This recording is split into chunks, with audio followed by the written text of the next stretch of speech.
Nobody really teaches you back at home or when you're growing up, or at least for me personally, about how do you earn more.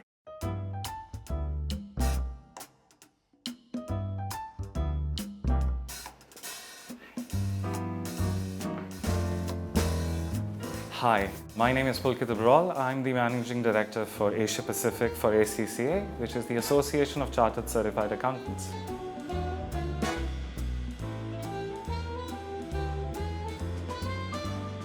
So the first thing I'll tell my younger self about money is to learn how to earn more. It's very easy to spend money and it's effortless once you have it to spend. But focusing more across your life, focusing on self-development, on learning how to earn more is very important as you grow up. This could mean if you're in a job to focus on earning more through, looking at your own promotion, your own self-development. This could also mean that you look at side gigs at your office, do other projects, try to find opportunities to get the next big promotion that you are aiming for. And if you're on your own, it's kind of, look for opportunities to look at other sources of income.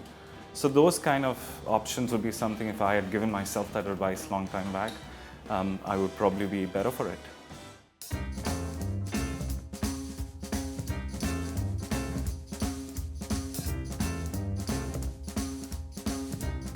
I think fundamentally there's one thing that professional accountants are really good at, and that's professional skepticism.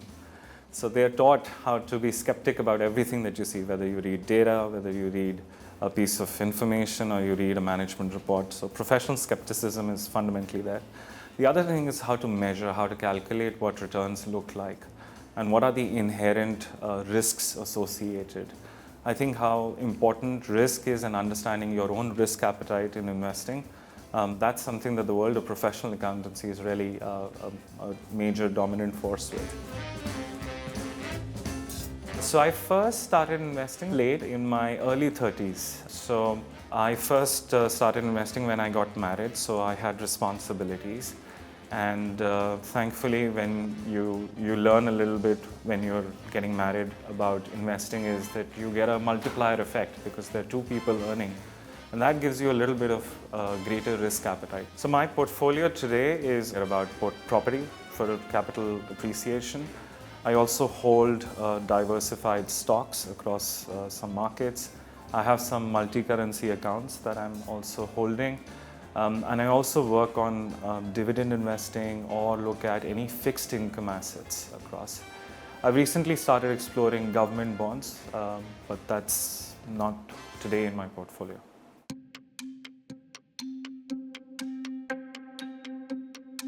Oh, so relationship with money is always difficult, right? It's a hard relationship. You learn first how to spend it, then you learn how to earn it.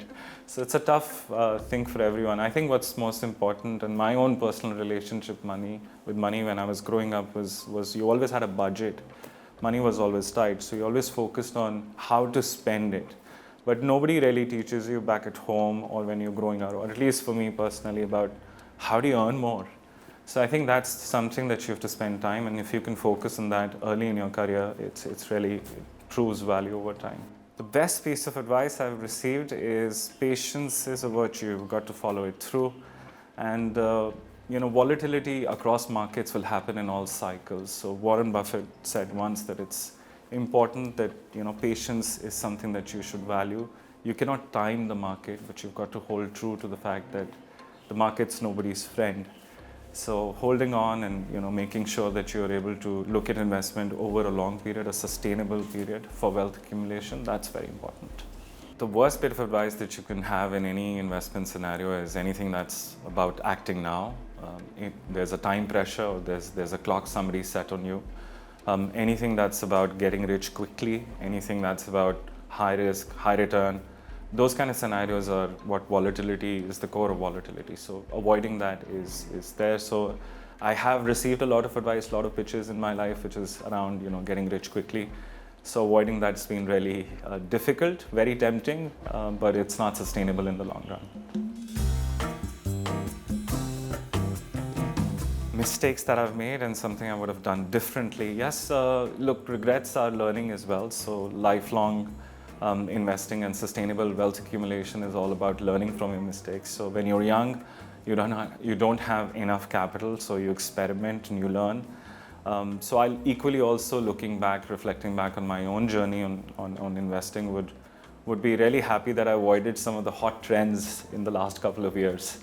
So things which are very volatile, things that you don't understand, things are new and are not regulated. I think it was quite interesting during the pandemic because you had so many other investment options coming up.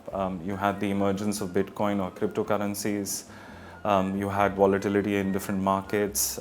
You also could see that suddenly pharma is a booming stock and you probably invest there. And you also saw the changes in the tech landscape over a period of time. So those are some of the pitfalls many investors had to suffer during the ups and downs. So it's always important to see what are the fundamentals behind each investment.